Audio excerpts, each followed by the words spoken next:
maybe the biggest story of the coaching carousel this offseason.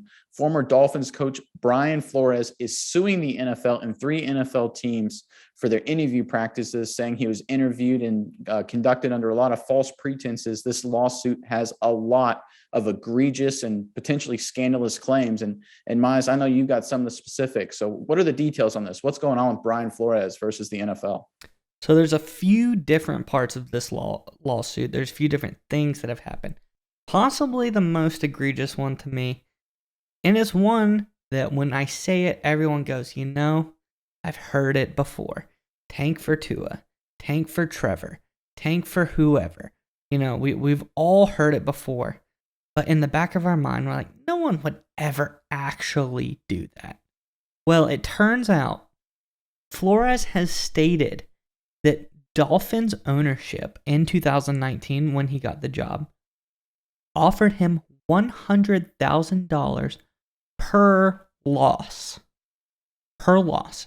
in order to specifically, in their mind, give him a better draft pick. In all of that isn't the only part. They also attempted to tamper by having Flores meet with former quarterback that they wanted to bring in multiple times. Flores refused all times. And finally, when Flores tried to win some games at the end, he said that was the beginning of the end of his relationship with the Dolphins, and that general manager Chris Greer really didn't like him because he started to win football games. Imagine not being liked because you're winning for your team. Imagine being paid to lose. A coach can't like that. And I think there's more into this other than the being paid to lose. It gets worse. You have some interesting messages about between Flores and his former, boss, mentor, Bill Belichick. Get into that a little bit, Nick. Yeah, definitely. So Flores was considered a hot candidate for a number of jobs after being let go from the Dolphins. One of those was the New York Giants open head coaching position. And Flores is with the lawsuit, included some text messages, some screenshot of text messages that Flores had with Bill Belichick. And I'm going to go through them right now, reading you some of them. Belichick sent Flores a message saying, "Sounds like you have landed. Congrats." Flores responded, "Did you hear something that I didn't hear?" And then Belichick responded, "Giants." And then Flores' response was, "Well, I interviewed Thursday. I think I have a shot at it." Turns out that Belichick then responded, "Got it. I hear from Buffalo and the New York Giants that you are their guy." So here was the first red flag, right? Flores hadn't even interviewed yet. Why would Belichick hear from Buffalo? And here's where it really, really got crazy. Flores then asked Belichick, "Are you trying to talk to me, Brian Flores, or Brian Dabble, the offensive coordinator for the Buffalo Bills, who later was recently announced head coach of the New York Giants?" And then Belichick realized his mistake. He said, "Sorry, I effed up. I double checked and I misread the text. I think they are naming Dabble. I'm sorry about that." He signed it BB for Bill Belichick. So what this means is that Belichick heard from the Giants, an organization he's very close with, that they were picking Brian Dabble before they had interviewed Brian Flores. And Belichick mistakenly talked to Brian Flores thinking, he was talking to Brian Dabble. In reality, that proved, or at least showed, Flores is hoping it proves in his case that the Giants were interviewing just as a sham, just to comply with the Rooney Rule, and he never was a serious candidate for the job. I mean, this is absolutely this is beyond a huge problem for the Giants in the NFL, and these text messages are going to be shown all over news media and all over this lawsuit for a long time.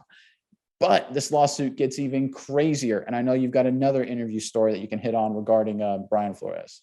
Yeah, so the Giants seem bad enough, right?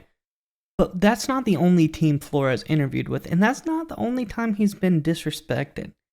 Flores states when he went to go interview with the Denver Broncos, okay?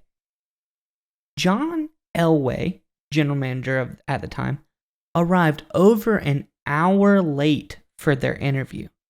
He was also extremely hungover and stated that he had been drinking heavily the night before, and it really gives you the vibe that he was blown off during the interview, like you said, just to appease the Rooney Rule.